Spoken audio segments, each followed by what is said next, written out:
Samuel 16, the Lord said to Samuel, "How long will you grieve over Saul? I rejected him from being king over Israel. Fill your horn with oil and set out. I'll send you to Jesse the Bethlehemite, for I have provided for myself a king among his sons."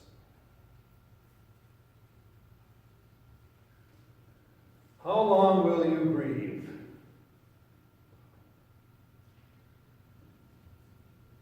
What does that do for us when we hear that?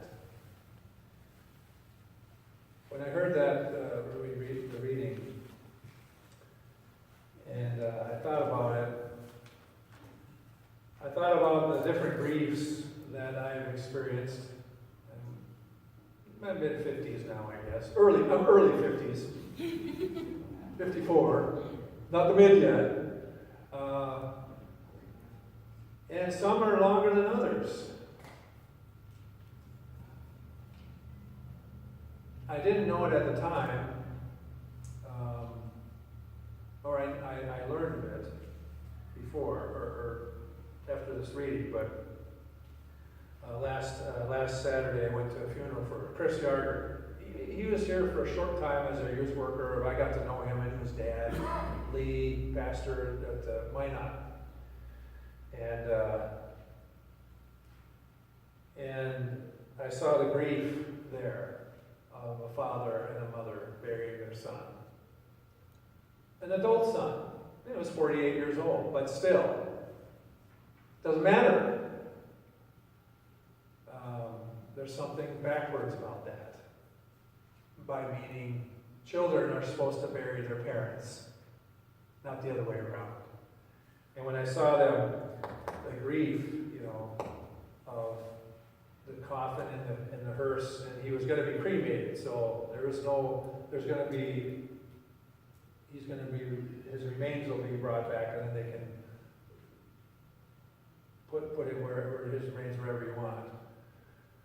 But that was when he's going to go. He's going to go leave. The funeral director says, "Well, if you'd like to put your hand on the casket, go ahead." And when they did that, that's what broke me down. I've done a lot of funerals over the years.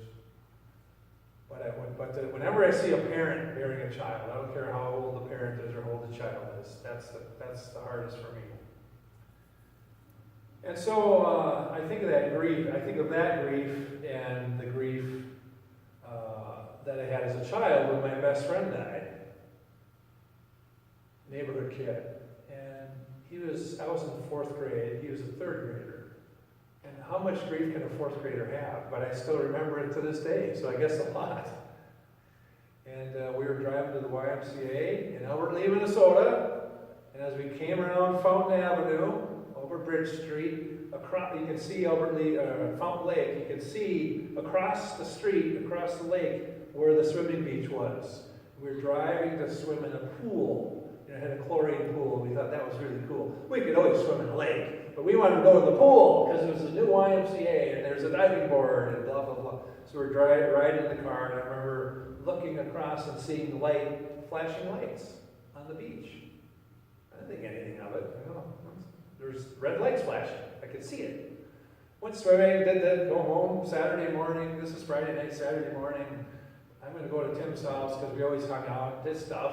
Saturday, no school, summer. Knocked on the door. Tim here? His dad came to the door and said, "No." I go, "Well, where is he? Can he come out?" Says, "He drowned yesterday." That was it. He shut the door. So I went at home and I was just like, what is going on here? 4th grader mind, right? I mean, I didn't know anything about death. But I knew it hurt. And I told my mom, and I was kind of crying.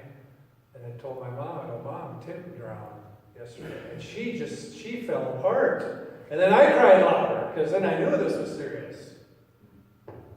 But she knew what it meant as a mother of young children. She grieved a different kind of grief, a grief of a mother who was going to have to bury her son. Different kind of grief. And so I got a glimpse of that when my mom cried. how long will you grieve over Saul? This is a different kind of grief here, different kind of grief. Saul was the first king of Israel. Samuel anointed him. He vouched for him.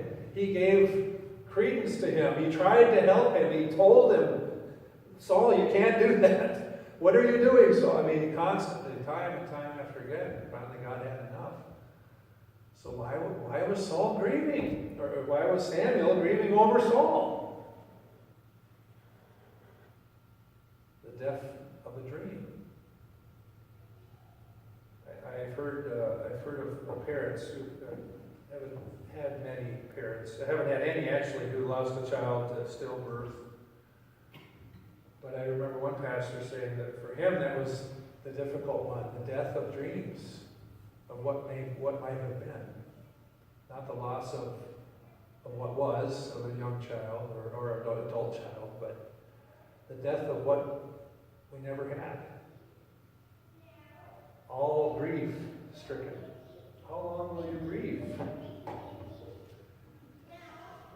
Part of that, I think, with Samuel was the idea he would have of what the king should be. And so he sent out to anoint one of Jesse's sons, the Bethlehemite. And he had in his mind exactly who the next king should be. Not like Saul, but something like him. We need to have a good someone. And he sees the first one of Jesse's sons come and walking in the room. Surely the Lord's anointed is here. But God said something to him that has echoed throughout the ages, and it has reverberated down through the centuries, and it has come to our own ears.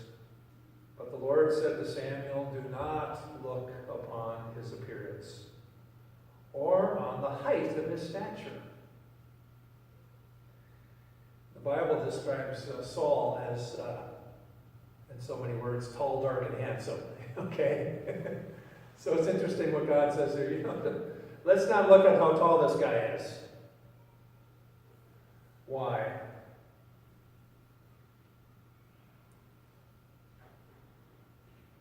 Mortals look on the outward, but not God. God looks on the heart. Do not judge his appearance or on the height of his stature, because I rejected him. For the Lord does not see as mortals see. They look on the outward, the Lord looks on the heart. What do we do when we've lost something that we thought was exactly what we wanted? Like Saul, we grieve, we mourn what was lost, we mourn what might have been, or the future, what we thought would be.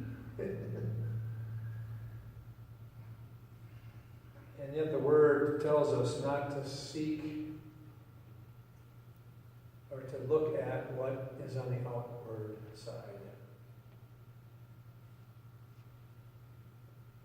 The Bible talks about Tower of Babel building up this huge vision, this tower to reach the skies, to make a name for themselves, people back then.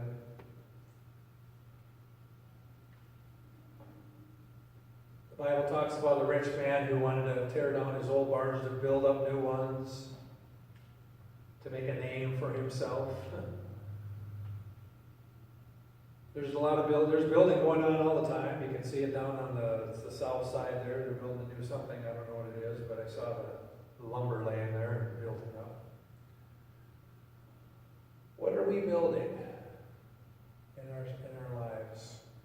What are we investing in? Is it something that we see, that we can see on the outside, or is it something that is going to last from the inside?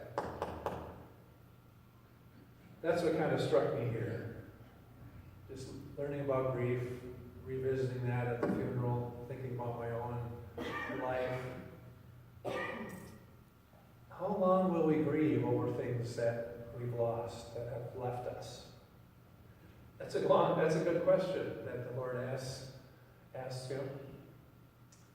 We don't have an answer from Samuel saying, well, give me time, and we don't have anything asked. It's just, how long are you going to do this? Maybe it was long long enough. It needed to happen, no doubt.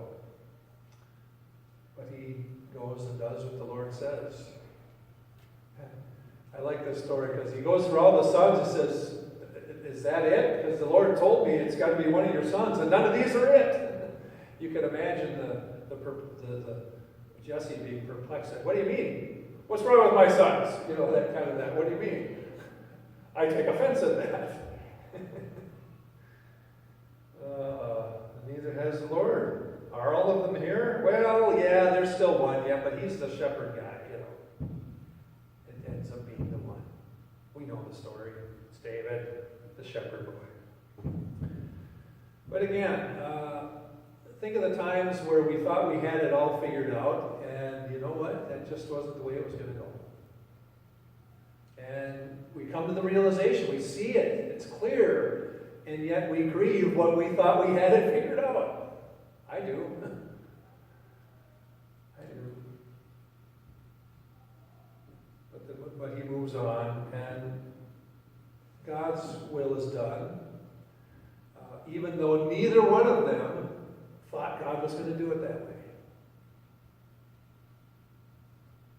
Once in a while, our singers, you know, they sing, God will make a way where there seems to be no way.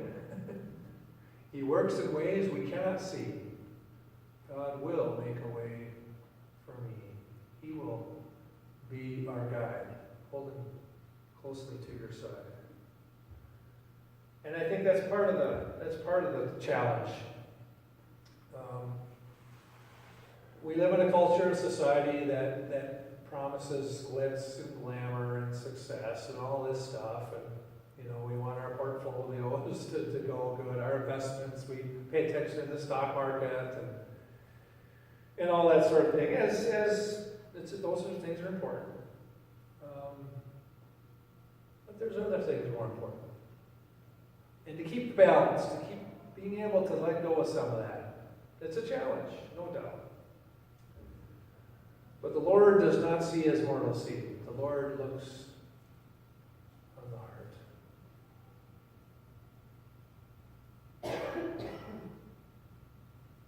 It's true then, it's true now.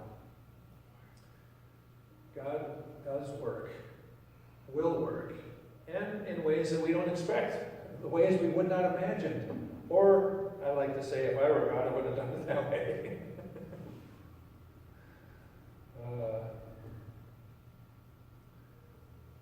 But it is indeed one of the things, the promise that we have.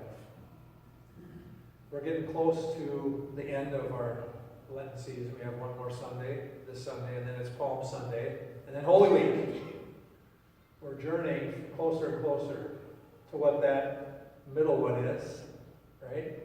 That's the rooster crowing. Those aren't silver eggs. That's my daughter goes, what are those silver eggs for? No, those are the silver what? Pieces of silver that Judas was paid. We're getting close to that. And Lent is one of the ways of saying, you know what, God does things we cannot see, we cannot understand. This is not how we would do it. But he does it. And he goes for us where there's new life. God made a way where there seemed to be no way. Amen. Let's do another blues song here. We don't always sing from here. We want